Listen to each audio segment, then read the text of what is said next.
জুলাই গণ অভ্যুত্থানে হত্যাকাণ্ডের বিচার ও সংস্কার ছাড়া নির্বাচন হলে বাংলাদেশে আবার পুরনো সমস্যাগুলো ফিরে আসবে। মালয়েশিয়ার কুয়ালালামপুরে সিঙ্গাপুর ভিত্তিক সিএনএ টেলিভিশনে দেয়া সাক্ষাৎকারে মন্তব্য করেন প্রধান উপদেষ্টা ডক্টর মোহাম্মদ ইউনূস। জানান, বাংলাদেশে একটি গ্রহণযোগ্য, পরিষ্কার ও উৎসবমুখর নির্বাচন আয়োজনের লক্ষ্যে কাজ করছে তার সরকার। নির্বাচনের পরে সরকারে থাকার কোনো পরিকল্পনা নেই বলে আবারও জানান অধ্যাপক ইউনূস।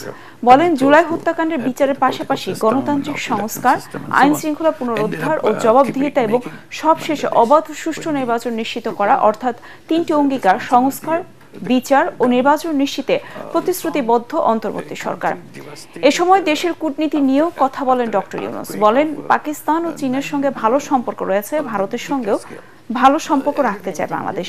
শেখ হাসিনাকে প্রত্যাবাসনের অনুরোধে ভারত সাড়া দেয়নি এমন প্রশ্নের উত্তরে ইউনূস বলেন, তারা শেখ হাসিনাকে রাখতে পারে, তবে তাকে বাংলাদেশে অস্থিতিশীলতা তৈরির কোনো সুযোগ দেয়া হবে না। Thanks for joining us, Professor Yunus. Thank you for inviting me. So that's 1 year, 8 days since Sister Sheikh Hasina, and 1 year since you were selected.